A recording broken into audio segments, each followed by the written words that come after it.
유세드, 저 거식이나 식결라 계곡에서 조폭에게 성희롱당한 여성이 꺼낸 신분증은 해병대 투스타였습니다. 현역 여성사단장이 조폭 6명을 개벌지옥훈련소에 쳐넣어 버린 이야기입니다. 영상 시청하시기 이전에 구독과 좋아요 부탁드립니다. 저희에게 큰 힘이 됩니다. 경기도 가평 여름의 정점을 향해 달려가는 태양은 그야말로 불덩어리 같았다. 숨이 턱 막히는 아스팔트의 열기를 피해 사람들이 몰려든 곳은 명지산 자락을 타고 흐르는 용추 계곡이었다.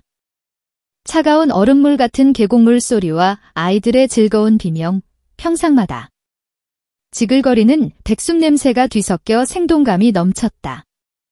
그 소란스러운 활기 속에서 유독 한 사람만이 고요했다. 권세연 그녀는 계곡 중턱 가장 물살이 잘 보이는 바위 위에 조용히 앉아 있었다.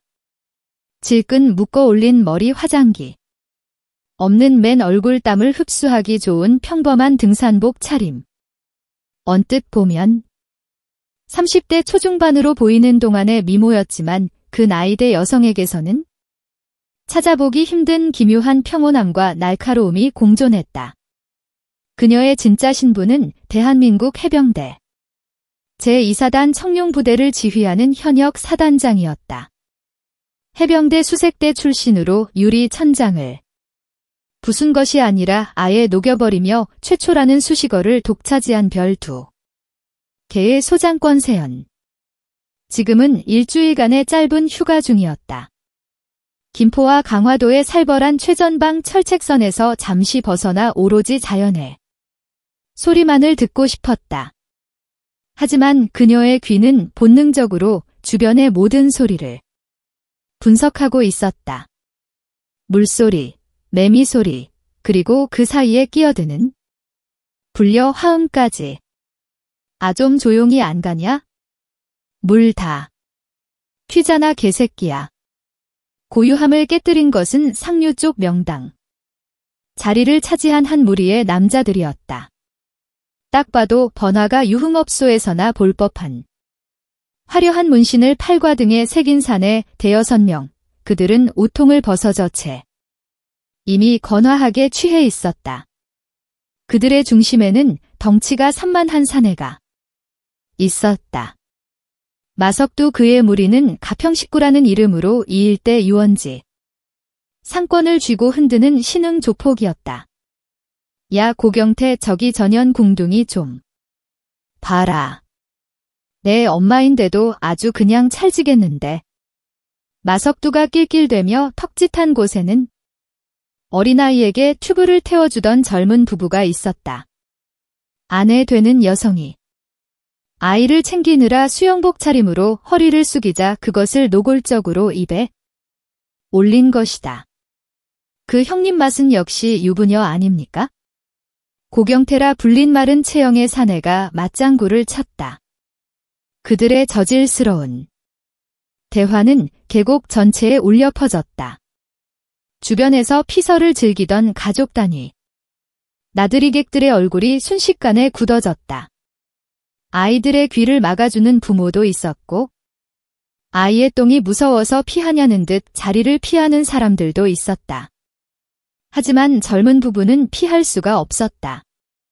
그들의 짐이 조폭들의 평상 바로 옆에 있었기 때문이다. 남편 되는 이가 용기를 냈다. 저기 말씀 좀 조심해 주시죠. 아이들도 듣고 있습니다. 뭐 이 새끼가 지금 나 가르치냐? 마석두가 들고 있던 캔 맥주를 바닥에 집어 던졌다. 쨍하는 소리와 함께 유리가 깨지는 소리가 났다. 얘야, 차득팔, 저 새끼. 입 좀 씻겨 드려라. 어디서 훈계질이야, 차득팔이라 불린. 덩치 큰 사내가 남편에게 다가가 어깨를 밀쳤다. 선생님, 좋은 말로 할 때 애새끼. 데리고 끄지세요. 우리 형님 지금 기분 안 좋으신데. 어디서? 교훈질이야? 남편은 분노로 얼굴이 붉어졌지만 아내와 아이를 보고는 입술을 깨물었다. 그가 굴욕적으로 고개를 숙이려던 찰나 거기 막지만 얼음장처럼 차가운 목소리가 끼어들었다. 모두의 시선이 소리가 난 곳 바위에 조용히 앉아있던 권세연에게로 향했다. 마석두가 미간을 찌푸렸다. 혼자 온 여자였다. 그것도 꽤나 반반한 뭐야 저 시발년은? 고경태가 침을 뱉으며 중얼거렸다. 권세연은 천천히 바위에서 일어섰다. 그녀는 싸움에 휘말리고 싶지 않았다. 휴가였다. 군복을 벗은 이상 그녀는 그저 민간인 권세연이고 싶었다. 하지만 그녀의 눈은 이미 상황을 분석하고 있었다. 적 주동자 마석두. 행동대원 차득팔 분위기 조장 고경태 그리고 나머지 색총 6 모두 주치. 상태 사용 가능한 무기는 깨진 유리병과 주변의 돌멩이 위협받는 민간인은 아이를 포함한 가족 그녀는 참전 군인이 겪는 외상 후 스트레스. 장애 따위는 없었다. 그저 분리를 보면 몸이 먼저 반응하는 해병대 수색대의 조건 반사가 뼛속까지 새겨져 있을 뿐이었다. 유원지입니다. 권세현이 천천히 그들에게 다가가며 말했다. 그녀의 걸음걸이는 모델처럼 우아했지만 한치의 흐트러짐도 없는 군인의 보법이었다. 여러 사람 이용하는 곳에서 소란 피우고 특히 아이들 앞에서 음담 패설과 욕설을 하는 건 명백한 경범죄. 처벌법 위반입니다. 깨진 유리병 저것도 치우시죠. 다른 아이들이 밟으면 어쩌시려고. 그녀의 목소리는 조용했지만 계곡물. 소리를 뚫고 모두에게 정확히 전달되었다. 마석두와 무리들은 잠시 멍했다. 웬 여자가 그것도 혼자서 자기들에게 법을 운하고 있었다. 푸하하.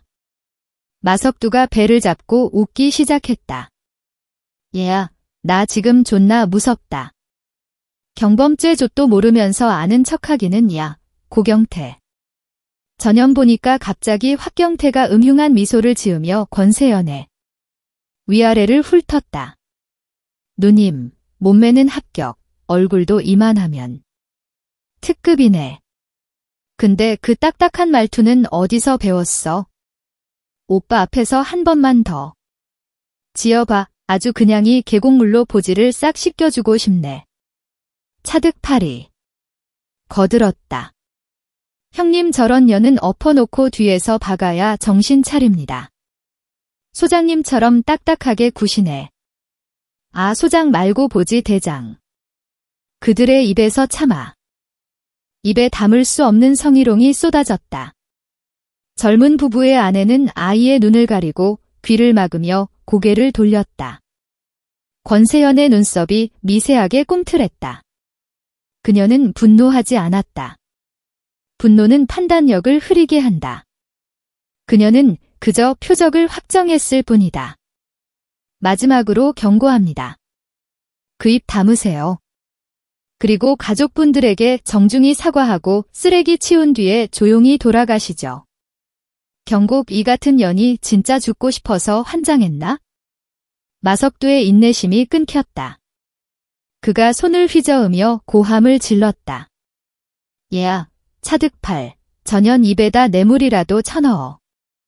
아주 그냥 걸레를 만들어버려. 형님. 차득팔이 가장 먼저 권세연에게 달려들었다. 그는 자신의 완력이라면 저 가녀린 여자의 팔목 하나쯤은 가볍게 부러뜨릴 수 있으리라 생각했다. 그것이 지옥의 문을 여는 손짓이 될 줄은 꿈에도 몰랐다. 차득팔의 육중한 몸이 권세연을 향해 돌진했다. 그는 웃고 있었다. 여자의 비명과 공포에 질린 얼굴을 상상하며 그녀의 머리채를 잡아 물속에 처박을 생각이었다. 이시발려나 오빠가 그의 손이 권세연의 어깨에 닿기 직전 권세연은 반보 옆으로 비켜서는 동시에 왼발을 축으로 몸을 회전시켰다. 그녀의 오른팔 팔꿈치가 번개처럼 차득팔의 명치를 후려쳤다. 퍽하는 둔탁하지만 치명적인 소리가 울렸다. 인체의 급소 태양신 경총. 차득팔의 눈이 흰자위를 뒤집었다. 폐 속의 모든 공기가 강제로 빠져나가며 그는 흡소리조차 내지 못했다. 산만한 덩치가 그대로 무너져 내려 계곡물에 처박혔다. 뭐야? 마석두와 고경태의 얼굴에서 웃음기가 사라졌다. 나머지 무리들도 술이 확 깨는 표정이었다. 에이, 이 이개 같은 년이. 고경태가 당황해서 주변에 있던 플라스틱 의자를 집어들고 권세현의 머리를 향해 내리쳤다. 권세현은 의자를 피하지 않았다. 오히려 한 걸음 안으로 파고들었다. 의자가 그녀의 어깨를 스치는 순간 그녀의 왼손이 고경태의 손목을 낚아챘다.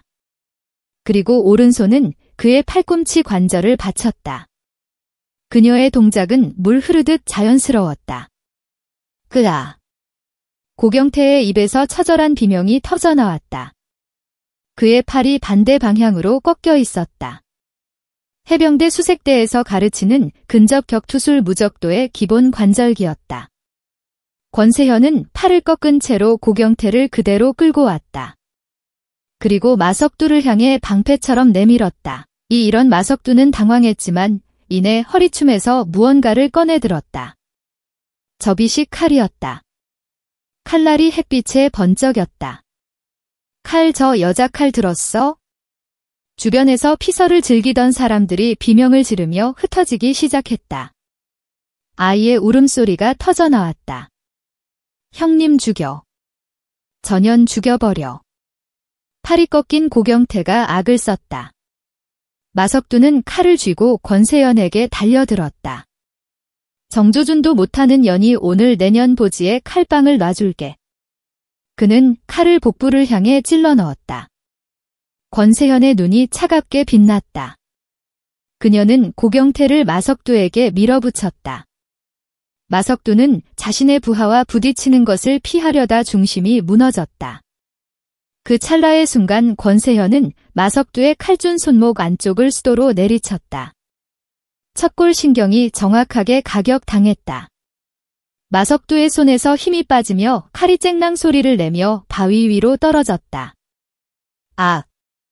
마석두가 손목을 부여잡고 뒤로 물러서는 순간 권세현의 발이 그의 오금을 걷어찼다. 마석두가 비틀거리며 무릎을 꿇었다.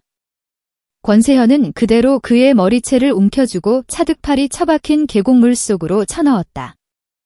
푹푹 허. 마석두가 물속에서 발버둥 쳤다. 권세현은 그의 머리를 잡은 손에 힘을 주어 바위 쪽으로 밀어붙였다.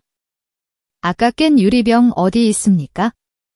권세현이 얼음처럼 차가운 목소리로 물었다. 에이, 인연이. 마석두가 물 밖으로 고개를 내밀려 발버둥 쳤지만 그녀의 악력은 현역 남성 군인조차 버티기 힘든 수준이었다. 깨진 유리병에 아이들이 다칠 뻔했습니다. 당신들 입에서 나온 더러운 말에 저 아이가 평생 상처를 가질 수도 있었고요. 그녀는 마석두의 머리를 물 밖으로 잠시 꺼내 주었다.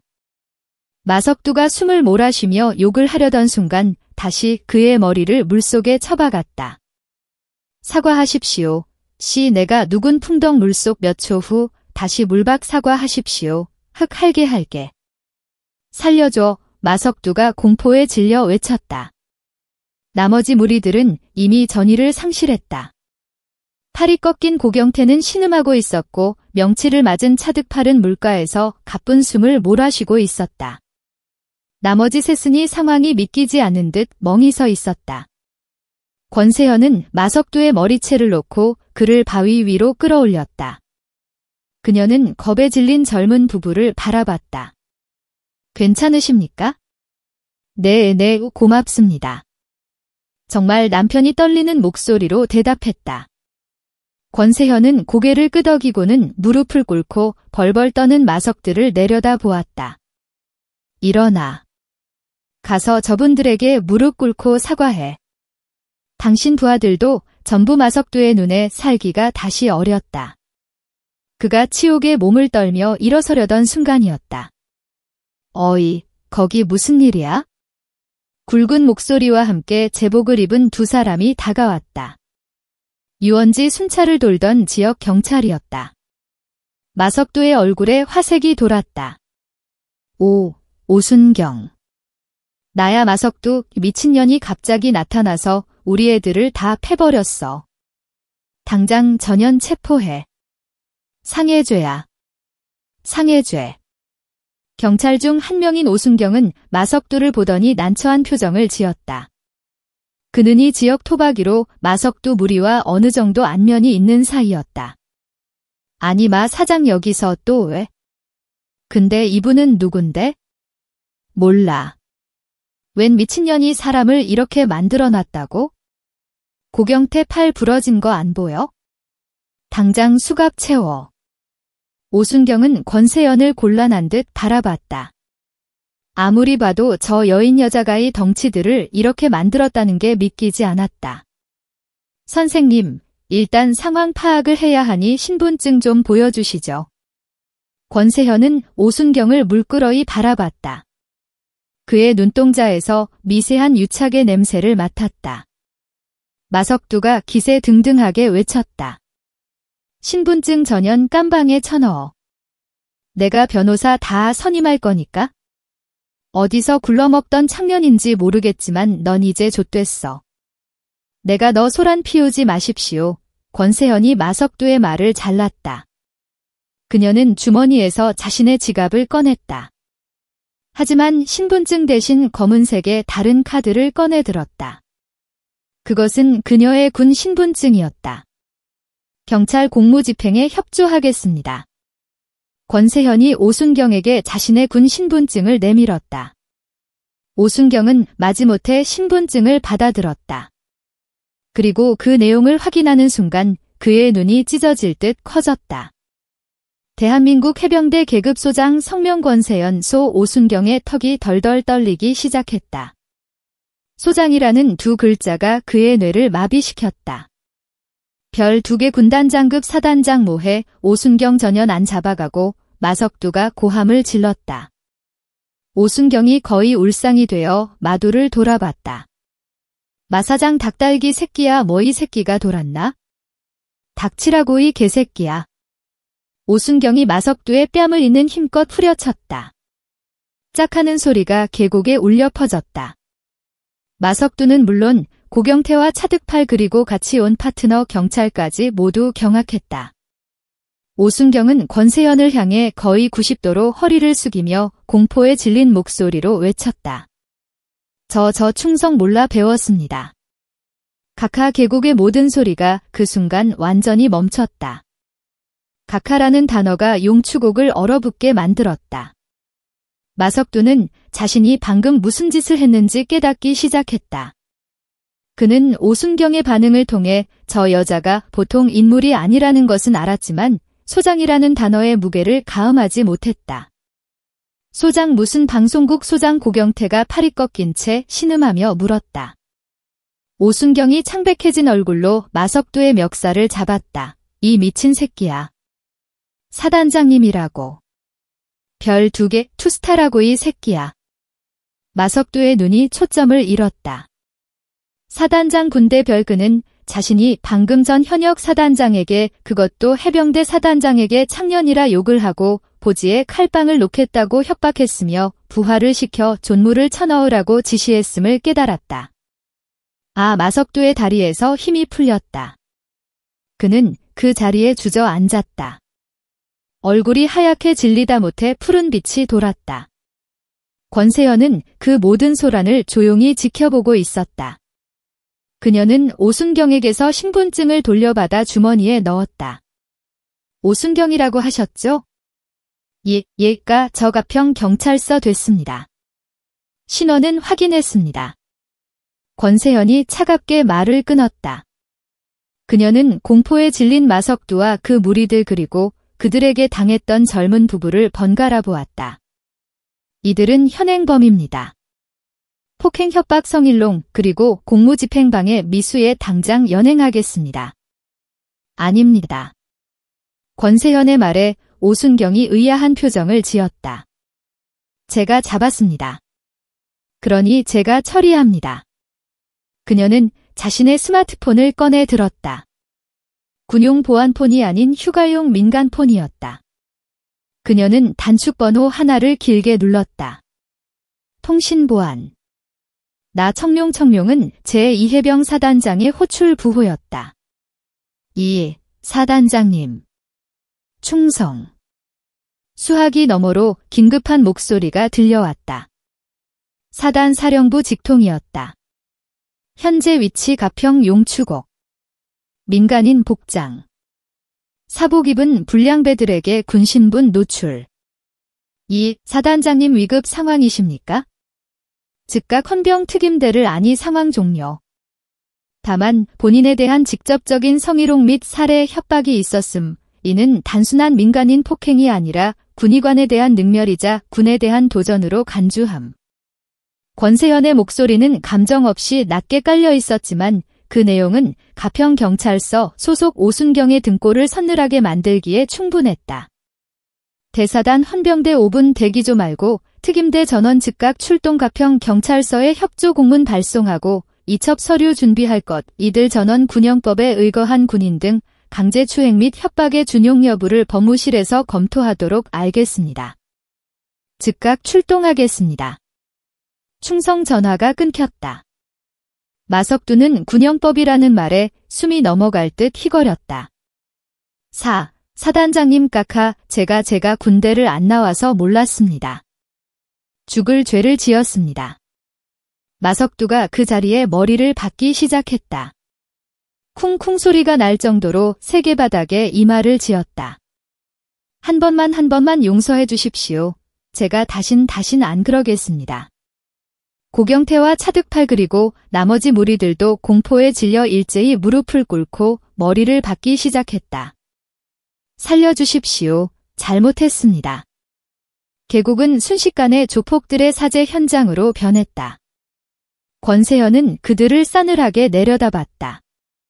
사과는 나에게 하는 것이 아닙니다. 그녀가 턱짓으로 젊은 부부를 가르쳤다. 저분들에게 하십시오. 당신들의 난동으로 공포에 떨었던 저 아이에게 그리고 당신들의 더러운 말로 모욕당한 저 아내분에게 하십시오.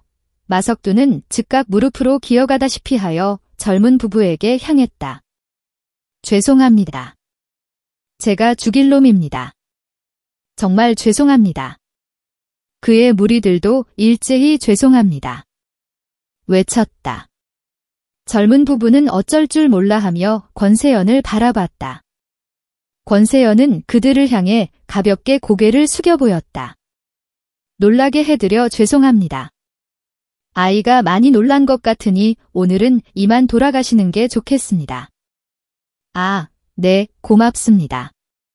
정말 고맙습니다. 부부는 허둥지둥 짐을 챙겨 아이의 손을 잡고 계곡을 빠져나갔다. 이제 계곡에는 권세연과 머리를 박고 있는 조폭들 그리고 어정쩡하게 서 있는 경찰들만 남았다. 권세현은 마석두에게 다가갔다. 일어나. 마석두가 눈물 콧물로 범벅이 된 얼굴을 들었다. 내 쓰레기 치워. 마석두와 그 무리들은 일사불란하게 움직였다. 자신들이 어지른 술병, 과자봉지, 그리고 마석두가 던졌던 깨진 유리 조각까지 꼼꼼하게 줍기 시작했다. 누가 보면 환경미화 봉사활동이라도 나온 줄 알 정도였다. 그때 멀리서 둔탁한 헬리콥터 프로펠러 소리가 들려오기 시작했다. 두두. 오순경이 하늘을 쳐다보았다. 설마 헌병대를 헬기로 권세현은 헌병 특임대를 불렀다. 김포에서 가평까지는 차량으로 상당한 시간이 걸린다. 그녀는 즉각 출동을 명령했다. 잠시 후 계곡 상공에 검은색 군용 기동 헬기 한 대가 나타났다. 마리논이었다. 헬기는 착륙할 곳을 찾다가 계곡 근처의 넓은 공터에 하강하기 시작했다. 헬기에서 완전 무장한 해병대 헌병 특임대원들이 쏟아져 내렸다.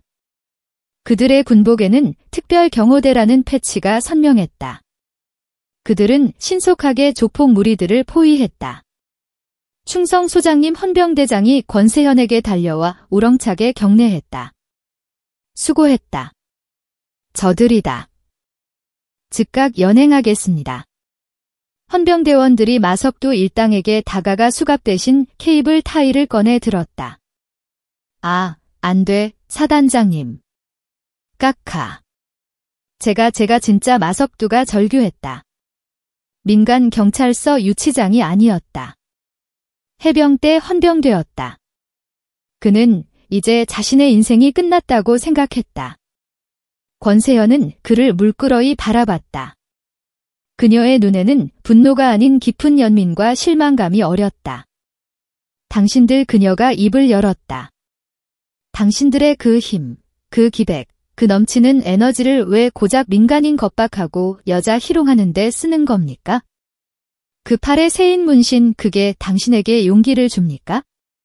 그 완력으로 당신보다 약한 사람을 짓밟은 게 그렇게 즐거웠습니까? 마석두는 고개를 들지 못했다. 나도 당신들과 비슷한 환경에서 자랐습니다. 권세현의 목소리가 조금 누그러졌다. 배고팠고 억울했고 세상이 원망스러웠습니다. 하지만 나는 그 힘을 다른 곳에 쓰기로 했습니다. 적어도 나처럼 억울한 사람이 없도록 내 나라 사람들을 지키는 했습니다. 그녀는 마석두의 어깨를 가볍게 두드렸다. 당신들은 오늘 나를 만난 것을 행운으로 아십시오. 만약 당신들이 오늘 협박한 사람이 내가 아니라 정말 힘없는 다른 여성이었다면 그 여성은 평생 씻을 수 없는 상처를 안고 살아갔을 겁니다. 권세현은 헌병대장을 바라봤다. 연행해. 하지만 구속 수사는 아니다. 이 사단장님. 하지만 법무실 검토는 예정대로 진행하되 이들에게 기회를 한 번 주겠다. 그녀는 다시 마석두를 바라봤다. 제2해병사단 김포와 강화도 일대 해안 철책 보수 작업에 열흘간 투입한다. 급변은 없다. 숙식은 제공한다. 당신들이 그토록 자랑하던 그 힘나라 지키는데 한 번 써봐이 그리고 열흘 뒤 당신들이 흘린 땀을 보고 내가 다시 판단하겠다. 마석두는 자신의 귀를 의심했다. 감옥이 아니라 기회라니. 불만 있나? 아, 아닙니다. 아닙니다. 감사합니다. 까카 정말 감사합니다. 마석두가 다시 머리를 받고 울기 시작했다. 이번에는 공포가 아닌 형언할 수 없는 감정의 눈물이었다. 권세현은 그들을 뒤로 하고 헬기를 향해 걸어갔다. 오순경. 예까 오늘 이른이 지역 경찰이 민간인 보호에 얼마나 무관심했는지 보여주는 사례입니다. 관할 서장에게 직접 연락하겠습니다. 죄송합니다. 권세현은 더 이상 대구하지 않고 헬기에 올랐다. 그녀가 탑승하자 헬기는 강한 바람을 일으키며 다시 하늘로 솟구였다. 머리를 박고 있던 마두는 헬기가 멀어지는 것을 바라보며 중얼거렸다. 멋있다. 그의 눈에는 난생 처음 느껴보는 존경이라는 감정이 어리고 있었다. 권세현 소장의 참교육은 단순한 응징이 아니라 그들의 삶을 통째로 뒤흔드는 개과 천선의 시작이었다. 가평 용추 계곡을 떠들썩하게 했던 마리논 헬기는 채 30분도 지나지 않아 거대한 군 비행장에 내려앉았다. 헬기의 육중한 프로펠러가 멈추기도 전에 마석두와 고경태, 차득을 비롯한 6명의 가평 식구들은 헌병 특임대의 거친 손길에 이끌려 밖으로 내동댕이 쳐졌다. 악시 좀 살살. 팔이 꺾인 고경태가 비명을 질렀지만 헌병대원은 눈 하나 깜짝하지 않았다. 그들을 맞이한 것은 숨막히는 활주로의 열기와 귀신 잡는 해병대라는 붉은색 글자가 선명한 거대한 경납고였다. 사방에서 들려오는 것은 군나 발자국 소리와 기합 소리뿐. 민간인의 나태함이라고는 일할도 존재하지 않는 강철과 규율로 벼려진 공간이었다. 에이, 여기가 어디야? 차득팔이 겁에 질려 중얼거렸다. 그들의 눈에 비친 것은 경기도 김포시에 위치한 해병대 제24단 청룡부대의 심장부였다. 환영한다, 사회의 쓰레기들아. 그들 앞에 나타난 것은 한 명의 해병대원이었다. 위장 무늬가 짙게 된 전투복 그리고 가슴에 선명한 귀상철이라는 이름 석자. 계급장은 중사였지만 그의 눈빛은 웬만한 장교보다 깊고 살벌했다. 그는 해병대 수색대에서 잔뼈가 굵은 베테랑 교관이었다. 권세현 사단장은 이들의 계조를 그에게 이임했다. 귀상철 중사는 마석두의 골을 위아래로 훑어보았다. 물에 빠진 생쥐골, 문신으로 뒤덮인 몸, 공포와 허세가 뒤섞인 눈빛. 사단장님께 직접 들었다. 휴가 중인 여성에게, 그것도 우리 사단장님께 입에 담지도 못할 성일론과 살래 협박을 했다고. 귀중사의 목소리는 낮았지만 그 안에 담긴 분노는 활화산 같았다. 네, 그분이 사단장님인 줄은 마석두가 변명을 하려던 순간 귀중사의 군화가 그의 정강이를 걷어찼다. 변명하라고 입을 열어준 게 아니다. 내 놈들은 지금부터 민간인이 아니다. 군인도 아니다. 너희는 그저 노동력이다. 사단장님께서 베푸신 자비로 징역 대신 이곳에서 열흘간의 정화 활동을 실시한다. 그는 정화라는 단어에 유독 힘을 주었다. 자, 정화 활동의 첫 번째 순서다. 귀중사가 손짓하자 헌병대원들이 그들을 거칠게 일으켜 세워한 막사로 끌고 갔다. 그곳은 이발실이었다. 뭐야? 머리를 밀려고. 고경태가 자신의 노랗게 염색한 머리를 감싸주며 경악했다. 안 돼, 은혜, 머리 이거 얼마 주고 한 머린데? 시끄럽다. 귀중사가 차가운 목소리로 명령했다. 이발병 전부 밀어. 1mm도 남기지 말고. 예, 알겠습니다. 이발병이 바리캉을 들고 다가오자 차득팔이 버티며 저항했다. 싫어. 내가 왜 우리 민간인이야? 이거 불법 감금. 귀중사의 주먹이 차득팔의 복부를 정확하게 가격했다. 명치를 맞은 차득팔이 계곡에서처럼 헉소리를 내며 고꾸라졌다. 불법. 법을 입에 담을 자격이 있다고 생각하나? 너희가 계곡에서 저지른 짓은 생각 안 나나 보지? 귀중사가 차득팔의 머리채를 잡아 올렸다. 너희가 좋아하는 힘으로 대해주지? 여기서 너희의 힘은 먼지보다 못하다는 걸 깨닫게 해주마. 밀어. 이발병의 기계가 위잉 소리를 내며 고경태의 머리카락을 파고들었다. 안 돼. 그들의 자존심이자 허세의 상징이었던 머리카락이 속절없이 바닥으로 떨어져 내렸다. 마석두는 치욕에 부들부들 떨었지만 귀중사의 살기 어린 눈빛에 감히 저항할 엄두도 내지 못했다. 마석두는 자신의 머리카락이 밀려나가는 것을 느끼며 눈을 감았다. 용추계곡에서 자신이 내뱉었던 오만한 말들이 귀에 맴돌았다. 칼빵. 그 대상이 지옥 같은 부대의 최고 지휘관이었다. 불과 1시간 만에 6명의 조폭은 모두 똑같은 까까머리가 되었다. 그들의 화려했던 문신은 이제 갓 입대한 훈련병의 머리와 기묘한 부조화를 이루며 더욱 흉하게 빛났다. 두 번째, 환복. 그들에게 지급된 것은 해병대의 붉은색 체육복이나 위장복이 아니었다. 언제적 것인지 모를 땀과 기름에 절어 군데군데해진 낡은 작업복이었다. 에이, 이게 뭐야? 냄새 북 한 녀석이 헛구역질을 했다. 불만 있나? 너희에게 새 옷을 줄 가치도 없다. 갈아입어. 지금부터 너희는 제초 작업 및 해안 철책 보수 인력이다.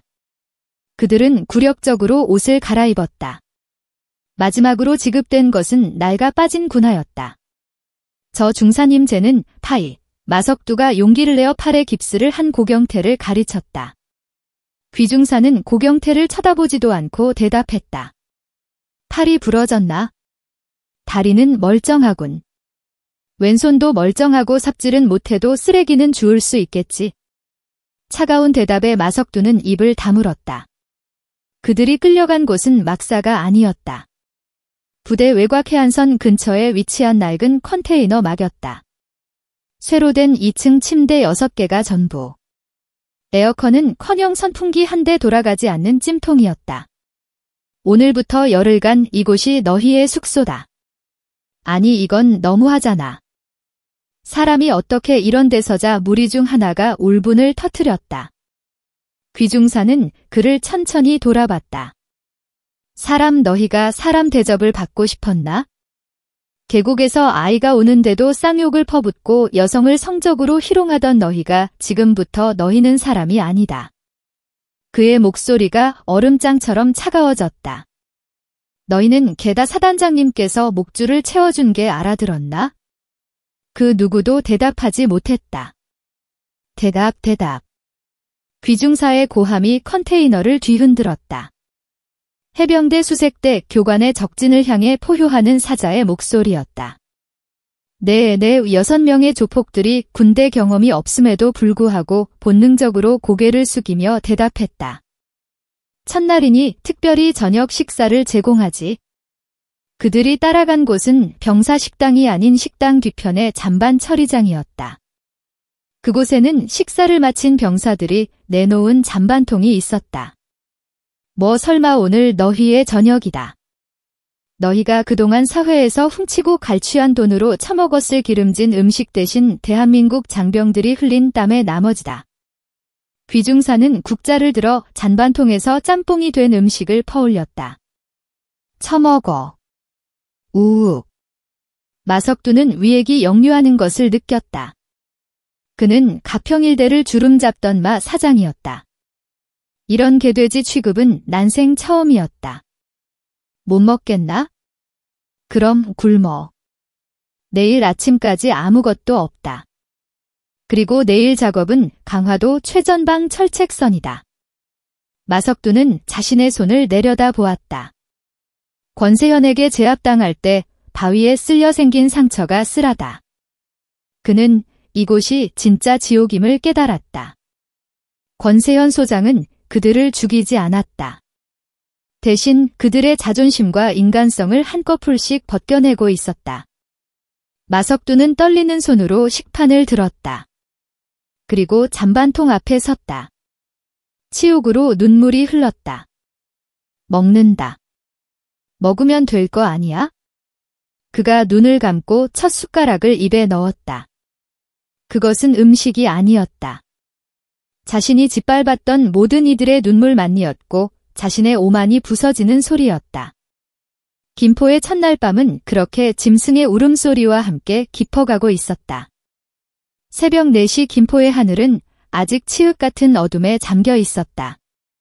하지만 청룡 부대의 아침은 이미 시작되고 있었다. 기상 컨테이너 막사의 쇠문을 걷어차는 요란한 소리와 함께 귀상철 중사의 고함이 터져나왔다. 씨 뭐야? 마석두가 잠결에 욕을 하며 몸을 일으켰다. 쇠 침대에 삐걱거리는 소리가 귀가를 찔렀다. 어젯밤 치욕적인 잔반 식사 후 그들은 거의 탈진 상태로 잠들었다. 전원 기상 3분 내로 막사 집합복장 작업복 실시 3분. 그들은 허둥지둥 냄새나는 작업복을 꿰어 입고 밖으로 뛰쳐나갔다. 하나, 둘, 셋, 넷. 그들이 어설프게 서 있자 귀중사가 그들 주위를 천천히 돌았다. 밤새 잘 잤나, 개들아. 오늘은 너희가 그토록 좋아하는 노동을 할 시간이다. 아침 식사는 없다. 아침을 굶깁니까? 차득팔이 항의했다. 어젯밤 잔반을 먹은 이후 속이 뒤집혀 잠도 제대로 못 잤다. 어제 남긴 잔반이 아깝군. 아침은 너희가 흘린 땀의 무게만큼 배급한다. 트럭에 탑승해. 그들이 올라탄 것은 병력 수송용 트럭의 짐칸이었다. 비포장 도로를 달리는 트럭은 그들의 엉덩이를 무자비하게 찧어댔다. 낡은 작업복 사이로 새벽에 찬 공기가 스며들었다. 1시간가량을 달려 도착한 곳은 민간인 통제 구역 너머의 강화도 해안선이었다. 우와, 마석두는 차에서 내리자마자 숨을 헐떡였다. 그들의 눈앞에 펼쳐진 것은 끝없이 이어진 철책선과 그 너머로 보이는 검은 갯벌 그리고 안개 속에 희미하게 보이는 북쪽 땅이었다. 여시발 저기 북한이잖아. 고경태가 겁에 질린 목소리로 속삭였다. 태어나서 처음 와보는 최전방이었다. 장난처럼 떠들던 전쟁이라는 단어가 피부로 느껴지는 순간이었다. 그래, 저 너머가 바로 적진이다. 귀중사가 철책을 손으로 툭툭 치며 말했다. 이 철책은 지난 장마와 태풍으로 인해 곳곳이 부식되고 무너졌다. 오늘 너희의 임무는 이 구간. 약 500m에 달하는 낡은 철책을 모두 걷어내고 새로운 철조망을 설치하는 것이다. 그들 앞에는 산더미처럼 쌓인 철조망 코일과 시멘트 포대 그리고 삽과 곡괭이들이 놓여 있었다. 자, 작업 시작. 점심 전까지 저기 보이는 첫 번째 초소까지 끝낸다. 5m요. 이걸 오늘 점심까지 불가능합니다. 팔도이 모양인데 고경태가 깁을 들어 보였다. 귀중사가 고경태의 깁스를 툭 쳤다. 그럼 넌 왼손으로 날라. 시멘트 포대 하나에 40kg이다. 혼자 못 들면 둘이 들고 둘이 못 들면 굴려서라도 가져가. 작업 시작. 삑 귀중사의 호루라기 소리와 함께 마석두 일당의 지옥 같은 노동이 시작되었다. 그들이 하던 일과는 차원이 달랐다. 유흥업소에서 기물을 부수고 상인들을 협박하며 돈을 뜯던 것은 힘도 아니었다. 철컥철컥. 기존의 낡은 철조망을 해체하는 것부터가 고역이었다. 녹슨 철사는 그들의 장갑을 뚫고 들어와 손바닥을 헤집었다. 악발 피 엄살 부리지 마라. 피 한 방울에 철책 기둥 하나씩 추가한다. 마석두는 이를 악물었다. 그는 무리에서 가장 힘이 셌다. 시멘트 포대를 어깨에 둘러했다. 40kg. 그가 평소에 들던 아령과는 무게감이 달랐다. 뭐해 이 새끼들아? 빨리 안 날라. 마석두가 자신의 부하들에게 고함을 질렀다. 하지만 그들의 몸은 이미 헬스장에서 만든 보여주기식 근육이었음이 드러나고 있었다. 형님 못해 먹겠어요. 닥쳐. 저 새끼한테 뒤지기 싫으면 빨리 움직여. 그들은 갯벌의 진흙과 씨름하며 시멘트를 날랐다. 땅은 질퍽거렸고 개벌의 비린내와 땀 냄새가 뒤섞여 역겨운 악취를 풍겼다. 2시간이 지났을까? 해가 중천에 뜨기 시작했다. 가만히 서 있어도 땀이 비오듯 쏟아졌다. 물 좀 주십시오. 차득팔이 땅바닥에 주저앉으며 애원했다. 귀중사는 자신의 수통을 들어 보였다. 물저기 개벌에 널린 게 물이다. 마셔. 아니면 저기 첫 번째 초소까지 기둥 100개를 박아라. 그럼 물을 주지? 에이, 이 악마 같은 새끼. 마석두가 이을 갈며 곡괭이를 집어들었다. 그는 개벌 근처의 딱딱한 땅에 기둥을 박기 위해 곡괭이를 내리쳤다. 괭이가 돌에 부딪히며 튕겨나왔다. 손바닥에 전해지는 충격에 팔 전체가 울렸다. 그는 다시 내리쳤다. 또다시 그렇게 하는 게 아니다. 귀중사가 마석두의 곡괭이를 빼앗아 들었다. 그는 마석두처럼 무식하게 힘으로 내리치지 않았다. 땅의 결을 잃고 정확한 지점에 체중을 실어 찍고 비틀었다. 퍽쓱 단단했던 땅이 엿가락처럼 파헤쳐졌다. 힘자랑하러 왔나? 너희가 계곡에서 여자에게 하던 것처럼 힘은 이렇게 쓰는 거다. 효율적으로 목적을 가지고 귀중사는 순식간에 구덩이 하나를 파고는 곡괭이를 마석두에게 던졌다. 마석두는 자신의 손바닥을 내려다봤다. 이미 물집이 터져 피가 배어나오고 있었다. 귀중사의 손은 자신보다 훨씬 작았지만 온통 굳은 살로 뒤덮인 무기 그 자체였다. 진짜 흰마석두는 난생 처음으로 자신의 힘이 가짜였음을 깨달았다. 오전 작업이 끝날 무렵 그들은 반쯤 죽어 있었다. 고경태는 깊이 땀에 절어 퉁퉁 부었고 차득팔은 탈수 직전이었다. 마석두는 어깨와 등이 시멘트 가루와 땀으로 범벅이 되어 화끈거렸다. 점심시간이다. 15분 그들에게 배급된 것은 딱딱한 전투식량 덩어리와 물 한 통이었다. 그들은 개벌에 주저앉아 허겁지겁 그것을 입에 밀어넣었다. 어제 그렇게 역겨워했던 잔반보다 맛있는 식사였다. 야 마석두 차득팔이 멍한 눈으로 개벌 너머를 바라봤다. 우리 여기서 진짜 죽는 거 아니냐? 마석두는 대답할 힘도 없었다. 그는 그저 권세현이라는 여자의 얼굴을 떠올렸다. 바위 위에 고요히 앉아있던 모습, 자신들을 순식간에 제압하던 얼음장 같은 눈빛, 그리고 기회를 주겠다고 말하던 목소리에게 기회라고. 일어나. 점심시간은 칼같이 끝났다. 오후 작업은 개벌이다. 밀 시간 전에 부식된 철책 잔해를 모두 수거한다. 개벌이요. 그들은 신발을 벗고 개벌로 들어섰다. 발이 허벅지까지 푹 빠져들었다. 으악. 뭐야 이거?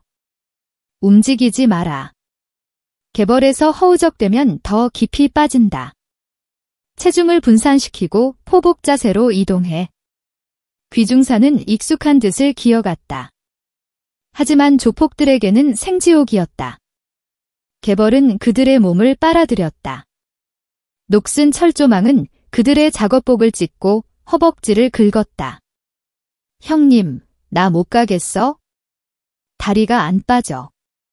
고경태가 울부짖었다. 마석두는 돌아섰다. 그는 자신의 몸 하나 가누기도 힘들었다. 하지만 동생을 버릴 수는 없었다.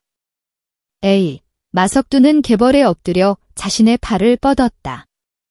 잡아 이 새끼야. 그가 고경태를 끌어당기는 순간 마석두의 몸이 더 깊이 빨려 들어갔다. 둘 다 정신 안 차리나? 귀중사가 로프를 던졌다. 잡아. 마석두와 고경태는 간신히 로프를 잡고 무트로 끌려 나왔다. 둘 다 온몸이 개벌 흙투성이가 되어 문신인지 흙인지 구분이 가지 않았다. 마석두는 무태 대자로 뻗어버렸다. 그는 하늘을 보며 거친 숨을 몰아쉬었다. 눈물이 뺨을 타고 흘렀다. 엄마 집에 가고 싶다. 그가 서럽게 울기 시작했다. 28회를 살면서 주먹으로 모든 것을 해결할 수 있다고 믿었던 가평 식구의 우두머리 강화도 개벌에서 아이처럼 무너져 내렸다.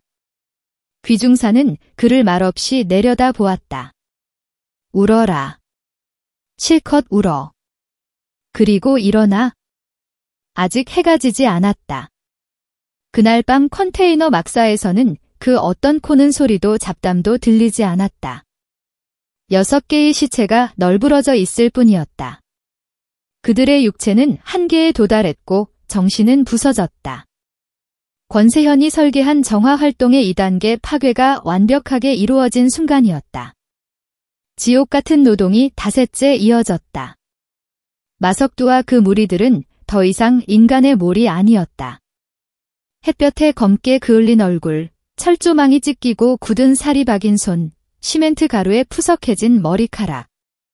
그들의 눈에 서여있던 도끼와 허세는 사라진 지 오래였다. 이제 그들의 눈에는 오직 생존을 위한 처절함만이 남아있었다. 그들은 기계적으로 움직였다. 새벽 4시에 일어나 곡괭이를 쥐고 시멘트를 날랐다. 귀중사의 고함 소리는 이제 그들에게 일종의 시작 신호일 뿐 공포의 대상도 아니었다. 그들은 모든 감각이 마비된 듯 했다. 오늘은 작업량을 2배로 늘린다. 닷새째 아침 귀중사가 무표정하게 선언했다. 장난하나 차득팔이 반사적으로 욕을 내뱉었지만 목소리에는 힘이 없었다. 지난밤 북측에서 또다시 대남 전단을 살포했다. 사단장님께서 전방 경계태세 강화를 지시하셨다. 너희가 보수하느니 철책선이 너희 가족이 잠자는 후방을 지키는 첫 번째 방어선이다. 불만 있나? 마석두는 대구하지 않았다. 그는 묵묵히 시멘트 포대를 어깨에 맸다. 그날따라 유난히 바람이 거다.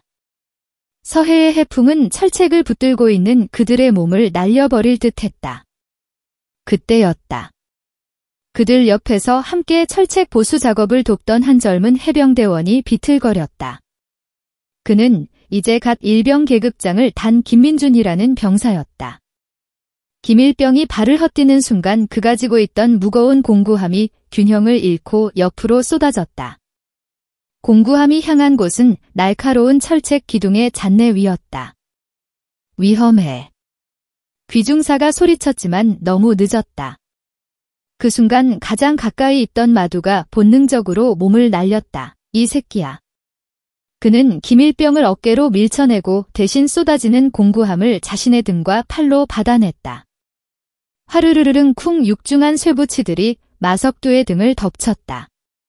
그 마석두가 신음을 삼켰다. 마마 사장님 아니 저 기밀병이 사색이 되어 그를 불렀다. 형님. 차득팔과 고경태도 경악하여 달려왔다. 괜찮나. 귀중사가 달려와 공구함을 치웠다. 마석두의 작업복 등판은 찢어져 있었고 그 사이로 붉은 피가 배어나왔다. 날카로운 공구의 등이 긁힌 것이다. 씨 존나 아프네. 마석두가 욕을 하며 일어섰다. 괜찮십니까? 저 때문에 기밀병이 울먹이며 말했다. 마석두는 기밀병의 헬멧을 툭 쳤다. 병신아, 군바리가 그것도 하나 제대로 못 드냐? 비실비실해가지고 그의 말투는 거칠었지만 거기에는 예전의 악의가 없었다. 귀중사는 말없이 마석두의 상처를 살폈다. 다행히 깊지는 않았다. 의무실로가 됐소 이 정도 가지고 쪽팔리게. 마석두는 찢어진 작업복을 털고 돌아왔을 때 귀중사가 구급 상자를 들고 나타났다. 누워 마석두가 쭈격거리며 상의를 벗고 엎드렸다. 귀중사는 거친 손으로 소독약을 쏘에 묻혀 그의 등을 닦아내기 시작했다. 따가 아살살 좀 엄살은 귀중사는 묵묵히 소독을 계속했다. 그의 등은 온통 문신으로 뒤덮여 있었지만 그 위로 새로운 상처들이 아로 새겨지고 있었다.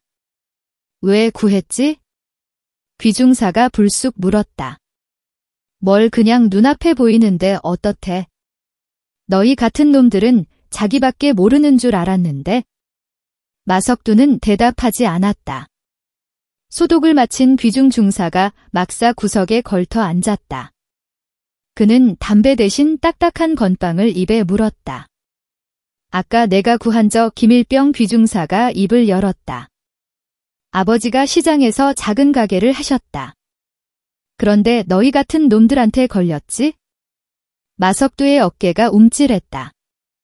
보호흡비 명목으로 매달 돈을 뜯기고 결국엔 가게까지 뺏겼어. 아버지는 그 충격으로 쓰러지셨고 어머니는 식당일 나가신다. 저놈 대학 다니다가 휴학하고 악착같이 해병대 지원했다. 강해져서 다시는 가족들 안 뺏기겠다고. 마석두와 그 무리들은 숨을 죽였다. 그것은 자신들의 이야기였다. 권세현 사단장님께서 왜 너희를 감옥에 보내지 않고 여기로 보냈는지 아나? 귀중사가 마석두를 바라봤다. 여기 오기 전에 나도 너희들 기록 다 봤다. 마석두 너도 부모님 일찍 여의고 동생들하고 안 해본 일 없이 컸더군. 차득팔이 너 운동했다며 깡패짓 말고는 그 힘쓸 데가 없던가? 나도 마찬가지였어. 귀중사의 말에 모두가 놀라 그를 쳐다봤다. 나도 너희보다 더한 쓰레기였지?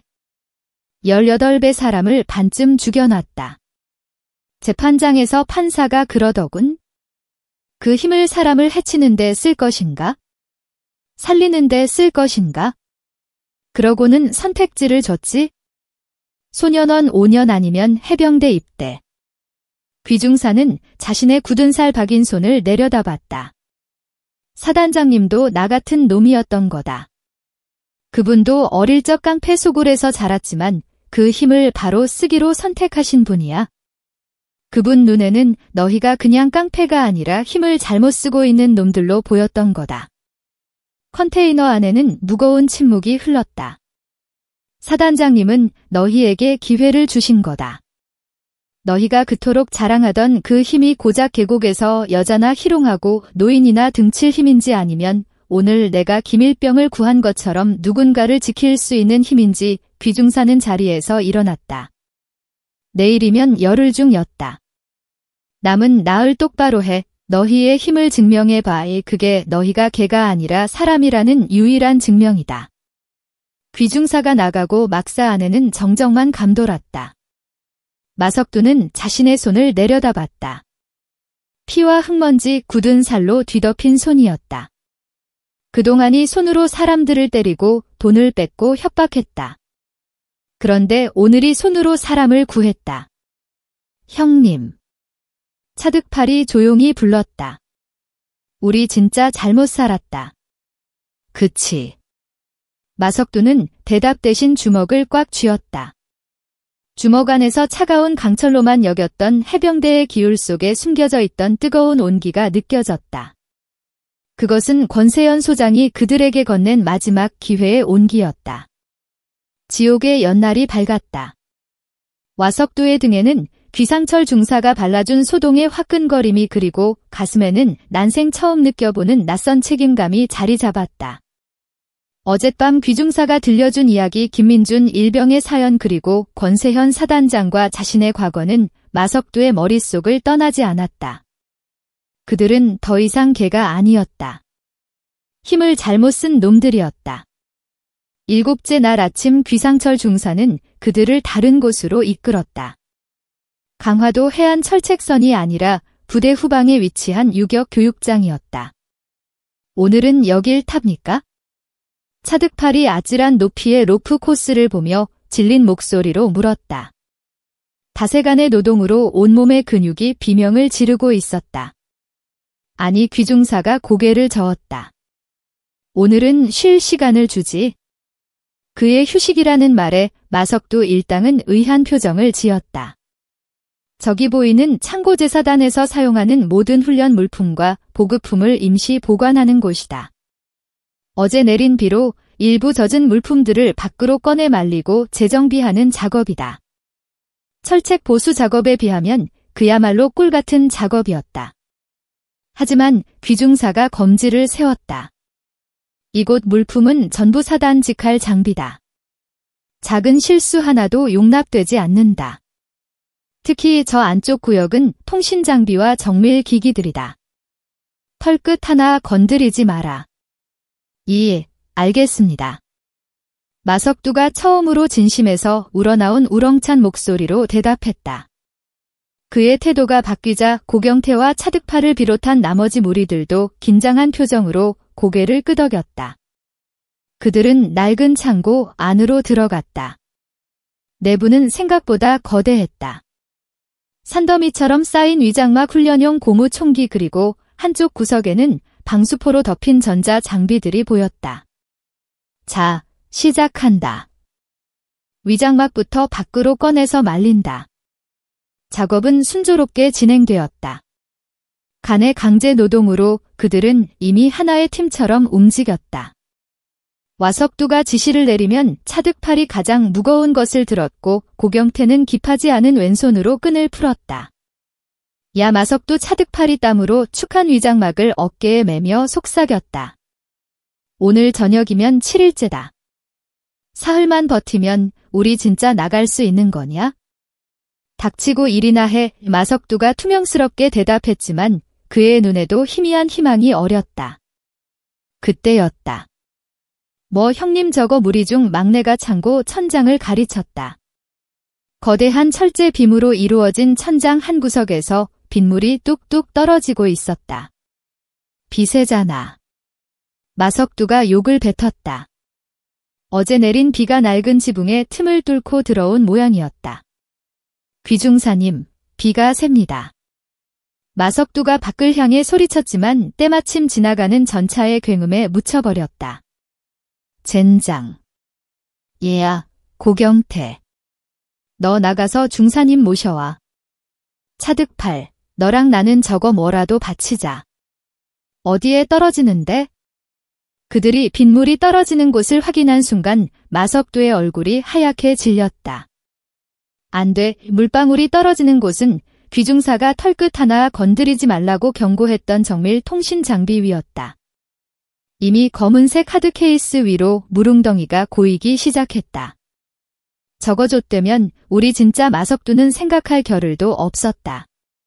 그는 창고 구석에 있던 대형 방수를 집어들었다. 차득팔, 나 저 위로 올린다. 내가 밑에서 받쳐? 형님, 저거 존나 높아. 창고의 층고는 10m가 넘었다. 통신 장비가 쌓인 곳은 그 중에서도 가장 높은 선반 위였다. 시끄러워. 빨리. 마석두는 선반을 기어오르기 시작했다. 유흥업소에서 싸움질로 다져진 몸이었지만 지금은 순전히 속죄를 위한 몸부림이었다. 그는 쇠 파이프를 붙잡고 아슬아슬하게 위로 올라갔다. 그가 마지막 선반에 발을 디뎠을 때 발밑에 선반 지지대가 끼기 소리를 냈다. 낡고 부식된 지지대가 그의 무게를 버티지 못한 것이다. 형님 무너져. 차득팔이 밑에서 절규했다. 괜찮아. 방수포 던진다. 바다 마석. 천둥이 아니었다. 하늘이 찢어지는 듯한 폭음과 함께 창고 전체가 세차게 흔들렸다. 뭐야? 지진이야. 그리고가 과곽황 창고의 낡은 지붕 한쪽이 폭우의 무게를 이기지 못하고 그대로 무너져 내렸다. 으아! 마석두가 올라가 있던 선반이 붕괴의 직격탄을 맞았다. 빗물과 함께 쏟아져 내린 지붕잔해. 그리고 그 무게를 이기지 못한 선반들이 도미노처럼 무너져 내리기 시작했다. 형님. 차득팔이 절규하며 몸을 날렸다. 그는 무너지는 선반 밑에 깔릴 뻔한 마석들을 밀쳐냈다. 대신 거대한 철제 선반이 차득팔의 다리를 덮쳤다. 크아. 차득팔의 비명이 흙먼지와 빗물 속에서 울려 퍼졌다. 차득팔 득팔아. 마석두가 잔해 속에서 기어나와 절규했다. 차득팔은 거대한 선반의 하반신이 깔린 채 피를 흘리고 있었다. 형님 나 다리가 괜찮아 이 새끼야 괜찮아. 마두가 선반을 들어 올리려 했지만 수백 케이지에 달하는 철제 선반은 꿈쩍도 하지 않았다. 그때 붕괴 소리를 듣고 귀상철 중사와 해병대원들이 달려왔다. 안에 사람 있나? 마석두 차득팔 여기요. 여기 득팔이가 깔렸어요. 빨리 이것 좀 치워요. 귀중사의 얼굴이 사색이 되었다. 전원 구조 작업 실시 119급대 불러 빨리 해병대원들이 달려들어 선반을 밀어붙였다. 하지만 선반은 너무 무거웠고 쏟아진 장비들과 뒤엉켜 쉽게 움직이지 않았다. 안 돼, 안 돼. 차득팔의 숨소리가 점점 약해지고 있었다. 과다 출혈이었다. 에이 마석두의 눈이 핏발로 가득 섰다. 그는 주변을 둘러봤다. 그리고 창고 한 구석에 있던 지게차의 예비 부품으로 보이는 거대한 쇠 파이프를 발견했다. 다 비켜, 이 새끼들아. 마석두가 쇠 파이프를 들고 달려왔다. 그는 쇠 파이프를 선반 밑에 틈새로 쑤셔 넣었다. 지렛대의 원리였다. 하나, 둘, 귀중사가 마석두의 의도를 알아차렸다. 전원. 마석두를 지원한다. 저 파이프를 눌러 마석두가 포효했다. 그의 온몸의 근육이 그동안 사람을 패는만 썼던 모든 힘이 쇠 파이프 끝에 집중되었다. 으아. 그의 등 근육이 터질 듯이 부풀어 올랐다. 해병대원들과 고경태, 나머지 무리들까지 모두 쇠 파이프에 매달렸다. 기. 거대한 선반이 아주 조금씩 들어 올려지기 시작했다. 빼내 빨리. 귀중사가 엎드려 차득팔의 상반신을 잡고 끌어당겼다. 조금만 더 이 마석두의 입에서 피가 터져나왔다. 힘을 너무 쓴 나머지 실핏줄이 터진 것이다. 나왔다. 차득팔의 몸이 완전히 빠져나오는 순간 마석두는 쇠 파이프를 놓치고 그대로 바닥에 쓰러졌다. 득팔아 정신 차려. 마석두가 피투성이가 된 차득팔을 부둥켜 안고 울부짖었다. 차득팔은 간신히 눈을 떠 마석두를 보았다. 형님 나 깜방 가기 싫은데 안 가 이 새끼야. 너 안 죽어. 내가 대신 갈게. 그러니까 눈 떠 이 개새끼야. 바로 그때 붕괴된 창고 입구로 누군가 걸어 들어왔다. 폭우 속에서도 한치의 흐트러짐 없는 모습. 전투복 차림의 권세연 사단장이었다. 그녀는 무너진 창고, 피를 흘리는 차득팔, 그리고 울부짖는 마석들을 차갑게 내려다보고 있었다. 상황 보고 그녀의 목소리에 지옥 같던 붕괴 현장이 순간 정지했다. 마석두는 자신의 동생을 아는 채 7일 만에 다시 만난 그녀를 공포와 절박함이 뒤섞인 눈으로 바라보았다. 폭우가 쏟아지는 창고 안시간은 멈춘 듯 했다. 권세연 소장의 시선은 차득팔의 상처에서 마석두에게 그리고 귀상철 중사에게로 옮겨갔다. 귀중사 예사단장님 상황 보고 훈련 보급 참고 정비 작업 중 노후화된 지붕이 폭우를 이기지 못하고 붕괴 작업 중이던 인원 차득팔이 잔해의 매몰 마석두 외 5명이 구조 완료 현재 차득팔 다리 중상으로 과다 출혈 중입니다.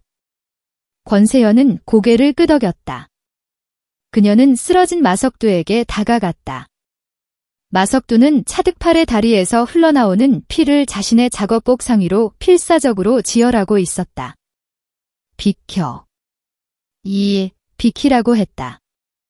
권세연은 마석두를 밀치고 자신의 전투복 상위를 망설임 없이 찢었다.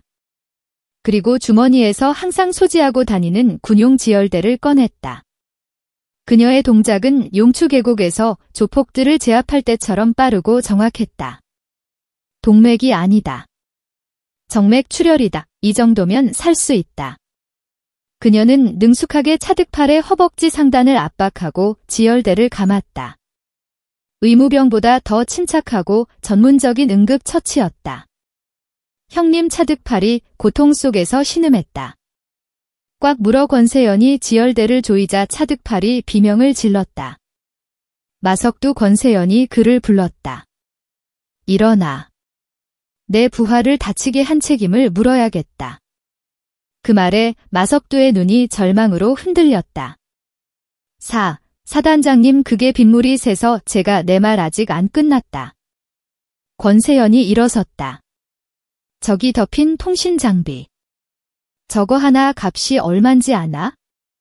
너희가 가평에서 1년을 뜯어내도 못 만질 돈이다. 그런데 넌 저 장비보다 내 동생을 구하는 걸 선택했다.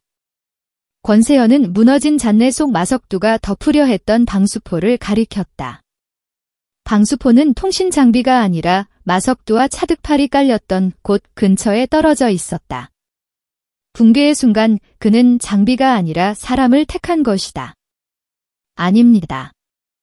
저는 그리고 너 권세현이 귀상철 중사를 바라봤다. 사단장님 참고 안전점검 언제 했나? 귀중사의 얼굴이 굳었다.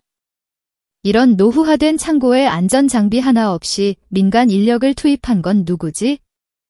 폭우 예보가 있었음에도 현장 지휘관이 위험 요소를 방치한 건 누구인가?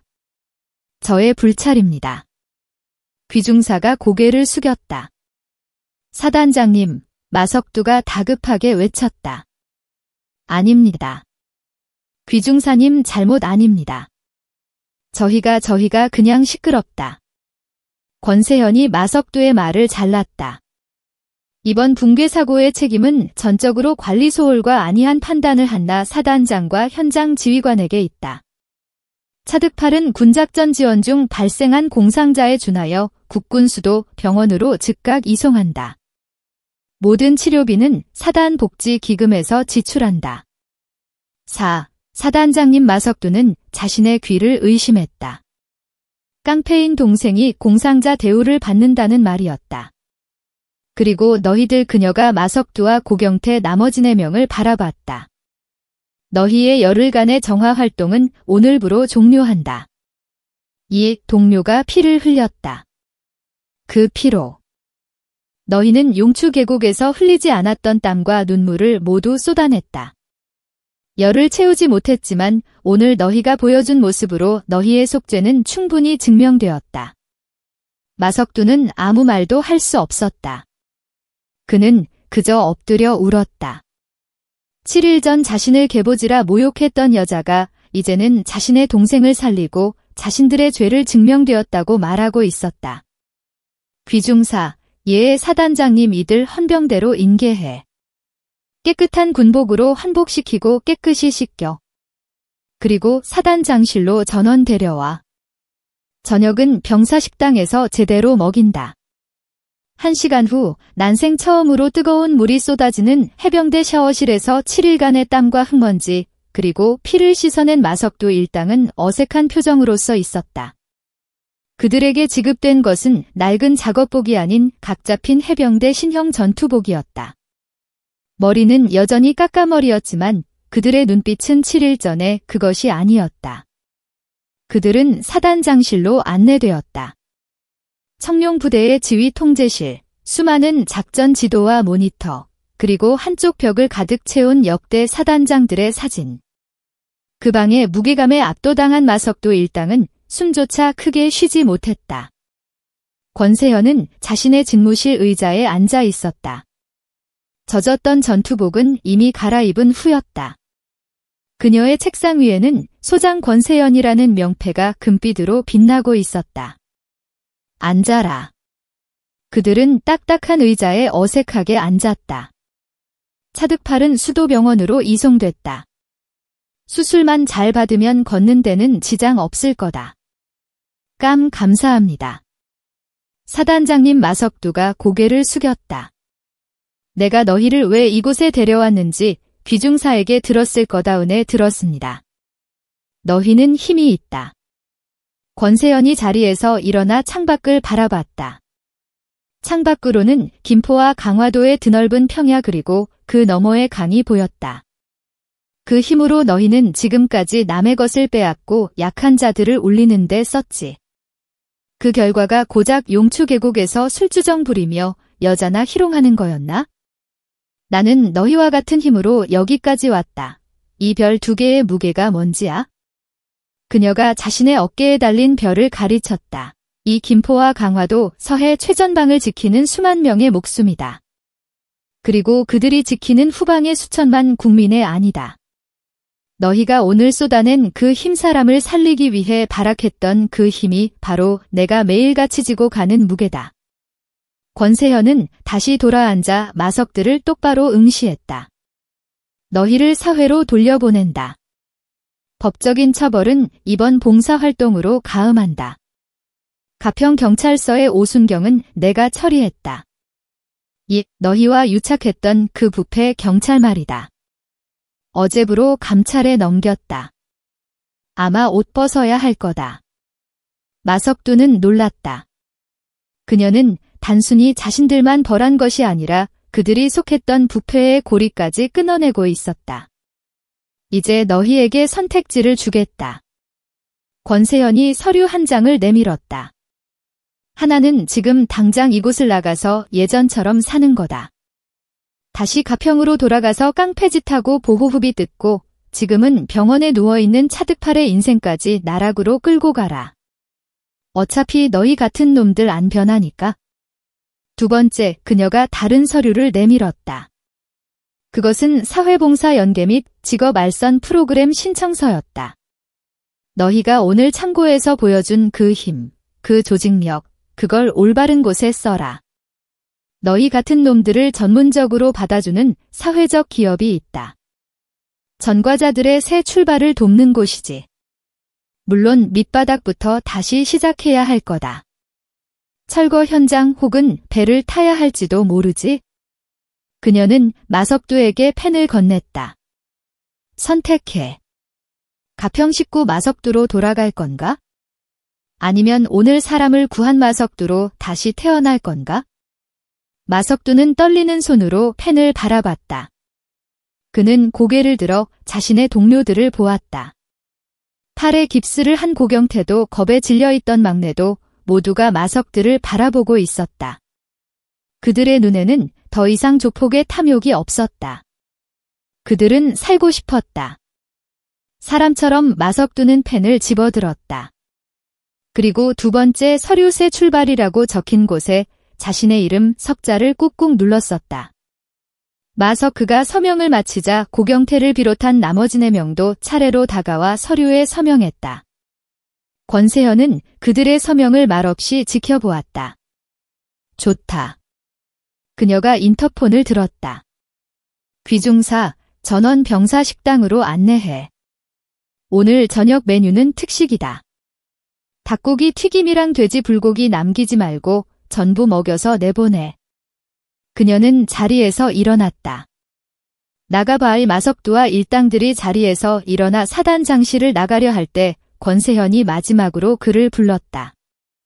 마석두 예 사단장님. 다시는 내 눈에 띄지 마라. 차가운 말이었지만 마석두는 그 의미를 알았다.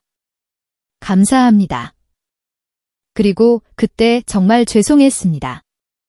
그는 진심을 담아 90도로 허리를 숙였다. 권세현은 대답 대신 다시 창밖에 어두워지는 서해안을 바라볼 뿐이었다. 다음 날 아침 해병대 제사단의 위병소를 나서는 6명의 발걸음은 무겁고도 가벼웠다. 까머리에 지급받은 깨끗한 활동복 차림. 그들은 7일 전 공포에 질려 끌려 들어왔던 그 문을 스스로 걸어 나왔다. 그들의 손에는 군용 트럭에서 내리기 전 귀상철 중사가 무심하게 던져준 봉투가 들려 있었다. 뭡니까? 열흘치 일당이다.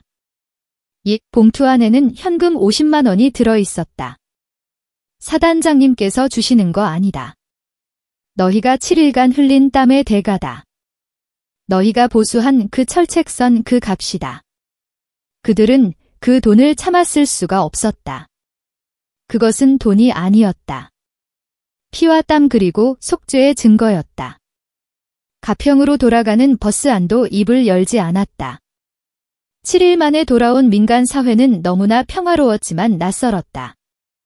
형님 고경태가 입을 열었다. 이제 우리 뭐 합니까? 모르겠다.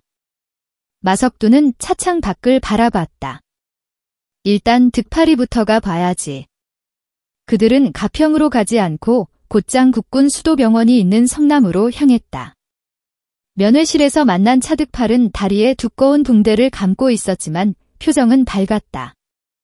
형님, 오셨습니까? 이 새끼 괜찮냐? 내 의사 선생님이 그러는데 조금 절뚝거릴 수는 있어도 걷는 데는 문제 없답니다. 아, 나 군대 병원에 다 누워보네. 마석두는 말없이 귀중사가 챙겨준 봉투를 차득팔의 침대 위에 놓았다. 이건 귀중사님이 챙겨준 우리 일당이다. 내 수술비에 보태 써라, 형님. 그리고 듣나? 마석두가 차득팔의 어깨를 잡았다. 우리 가평 식구 오늘부로 해산이다. 예권 사단장님한테 약속했다. 다신 그 짓 안 한다고. 그분이 소개해준 데 가서 밑바닥부터 다시 일하란다. 너도 달리 나으면 같이 갈래? 차득팔은 잠시 마두를 멍하니 바라보았다. 그리고 환하게 웃었다. 형님 갑시다. 지게차 자격증이라도 따야지. 그 쇠 파이프 드는 거 보니까 형님은 딱이네. 웃음이 터졌다. 그들은 조폭이 아니라 그저 다시 시작하려는 청년들이었다. 그날 오후 마석두는 혼자 용추 계곡을 찾았다. 평일이라 사람은 많지 않았다. 그는 7일 전 자신이 난동을 부렸던 그 평상으로 걸어갔다. 계곡물은 여전히 시끄럽게 흘렀다. 그는 그곳에서 자신이 성일농을 했던 젊은 부부가 운영하던 작은 백숙집을 찾아냈다. 그가 가게 안으로 들어서자 가게를 보던 주인이 훔칫 놀라 뒤로 물러섰다. 7일 전에 그 남편이었다. 왜 또 남편은 아내를 보호하려는 듯 앞을 가로막았다. 마석두는 그들 앞에 섰다. 그리고 쿵 그는 그 자리에 무릎을 꿇었다. 그리고 이마가 바닥에 닿을 정도로 깊게 머리를 숙였다. 죄송합니다. 제가 그날 정말 죽을 죄를 지었습니다. 아이 앞에서 사모님께 마석두의 어깨가 떨리기 시작했다. 정말 죄송합니다. 젊은 부부는 당황했다. 7일 전 칼까지 꺼내려던 그 흉악한 조폭이 까머리가 되어서는 눈물을 흘리며 사죄하고 있었다. 저 일어나세요? 왜 이러세요? 용서하지 않으셔도 괜찮습니다. 그냥 사죄드리고 싶었습니다. 마석두는 주머니에서 귀중사에게 받은 돈 50만 원이 든 봉투를 꺼냈다. 이건 그날 저희가 피워댄 난동에 대한 보상입니다. 받아주십시오. 아닙니다. 괜찮습니다. 저의 그날 그 여자 군인분 덕분에 부탁드립니다. 마석두는 봉투를 바닥에 내려놓고 다시 한번 머리를 조아렸다. 그리고 천천히 일어나 가게를 나섰다. 젊은 부부는 그가 사라진 뒤에도 한참을 멍하니 서 있었다. 마석두는 계곡을 빠져나왔다. 그는 마지막으로 자신이 제압당했던 그 바위 쪽을 바라봤다. 그곳에는 아무도 없었다. 그는 주머니에서 담배를 꺼내 물었다. 하지만 불을 붙이지 않았다. 대신 김포의 해병대 부대 방향을 향해 고개를 숙였다.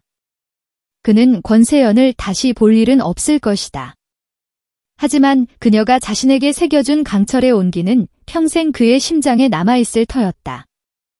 그의 전화벨이 울렸다. 고경태였다. 형님, 그 직업 알선한다는 곳에서 연락 왔어요. 내일부터 인천항 부두로 나오랍니다. 그래, 가자.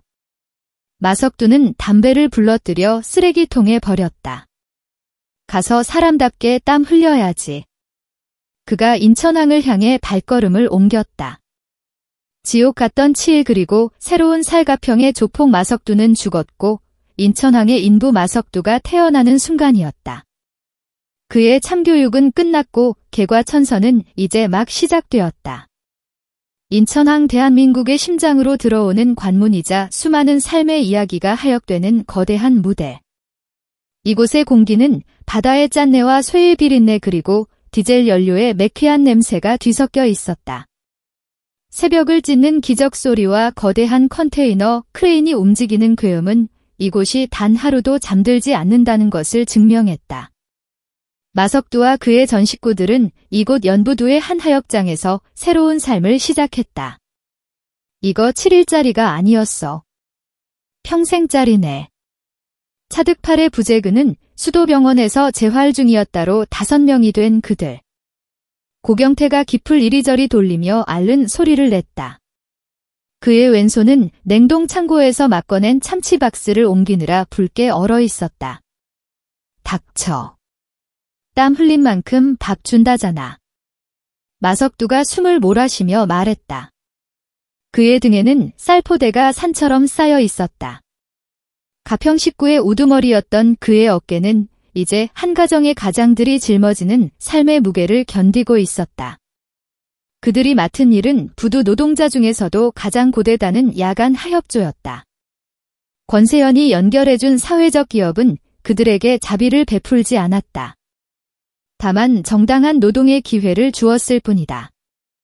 야, 거기 마석두 그쪽 라인 벌써 비었잖아. 빨리 안 채워. 작업 반장의 거친 고함이 날아왔다. 갑니다. 마석두는 이를 악물고 컨베이어 벨트를 향해 뛰었다. 해병대에서 보낸 7일은 그들의 몸을 개조했다. 단순한 헬스장 근육이 아닌 버티는 근육을 만들어 주었다. 그들은 지쳤지만 쓰러지지 않았다. 땀은 비 오듯 흘렀지만 그 땀은 김포개벌에서 흘렸던 땀처럼 쓰지 않았다. 그것은 정직한 노동의 대가였고 그날 저녁 그들이 먹을 따뜻한 밥 한 끼의 가치였다. 새벽 작업이 끝나고 해가 동틀 무무렵. 5명의 사내는 부두 합간이 식당에 앉아 허겁지겁 국밥을 밀어 넣었다. 아, 밥 존나 맛있다. 막내가 눈물까지 글썽이며 말했다. 해병대에서 먹었던 짬밥 이후 자신들의 땀으로 번 돈으로 사 먹는 첫 식사였다. 오늘 일당 15만 원이다. 득팔이 병원비로 2만 원씩 되고 나머지는 알아서들 써라. 마석두가 깍두기를 씹으며 말했다. 형님, 근데 우리 진짜 이렇게 살아도 되는 겁니까? 고경태가 물었다. 가평에 우리 구역 다 뺏길 텐데 뺏기라 그래? 마석두가 국밥 그릇을 비우며 말했다. 그딴 거 없어도 밥 쳐 먹고 사는데 지장 없더라. 오히려 속은 더 편해. 그의 말에 모두가 고개를 끄덕였다. 그들은 구역이라는 허상을 지키기 위해 싸웠지만 이제는 일당이라는 실체를 위해 땀을 흘렸다. 바로 그때 식당 문이 거칠게 열렸다. 어이구, 우리 일개미 새끼들 밥들 처먹네. 노란색으로 머리를 물들인 사내가 껄렁한 걸음으로 들어왔다. 그의 뒤로 비슷한 무리 5~6명이 따라붙었다. 인천항 부두의 화물차 연합을 쥐고 흔드는 황해파의 행동대장 노랑태였다. 마석두의 눈이 차갑게 식었다. 웬 일이냐? 노랑태 여긴 내놈 구역도 아닐 텐데. 아따마 사장 가평 물 좋다는 소문 듣고 용추계곡 놀러 가려 했더니 여서 밥 퍼먹고 있었네. 꼬이 왜 이래? 그 잘난 머리는 어디다 팔아먹었어? 노랑태가 마석두의 깎아머리를 보며 비웃었다. 식당 안에 공기가 얼어붙었다. 고경태와 나머지 무리들이 반사적으로 자리에서 일어섰다. 그들의 손이 의자를 향했다. 7일 전의 습관이었다. 왜? 깡패 새끼들 모여서 밥 처먹는데 끼어들어서 미안하냐? 노랑태가 도발했다. 마석두는 가만히 노랑태를 응시했다. 그리고 천천히 자리에서 일어났다. 밥 먹는 중이다. 뭐 이라고? 밥 먹는 중이라고 이 새끼야. 이 새끼가 해병대 밥 며칠 먹었다고 군기가 들었나? 야 마석두. 너 가평 구역 다 날아갔다며? 내가 좋은 제안 하나 할게. 우리 황해파로 들어와. 너 정도 주먹이면 내가 중간 자리는 하나, 탁. 마석두가 자신의 밥그릇을 내려놓았다. 가라. 뭐 이 개새끼가. 노랑태가 주먹을 휘두르려던 순간 마석두는 피하지 않았다. 그는 그저 노랑태의 손목을 잡았다. 아! 노랑태의 얼굴이 고통으로 일그러졌다. 마석두의 악력은 7일 전과는 차원이 달랐다. 그것은 단순히 힘을 과시하는 악력이 아니었다. 쇠 파이프를 휘어잡고 동생을 구했던 굳은 살 박인 노동자의 악력이었다. 나 다신 그 짓 안 한다고 했다. 마석두가 낮게 으르렁거렸다. 나는 일해야 돼.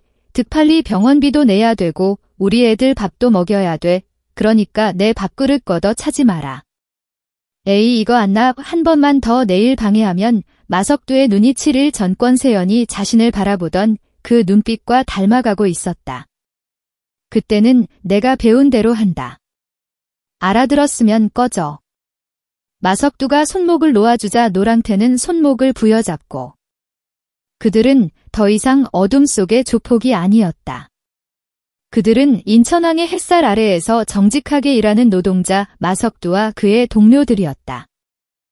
시각경기도 김포해병대 제4단 사단장 집무실에서 권세현은 서해의 아침바다를 바라보며 보고를 받고 있었다. 사단장님 귀상철 중사입니다.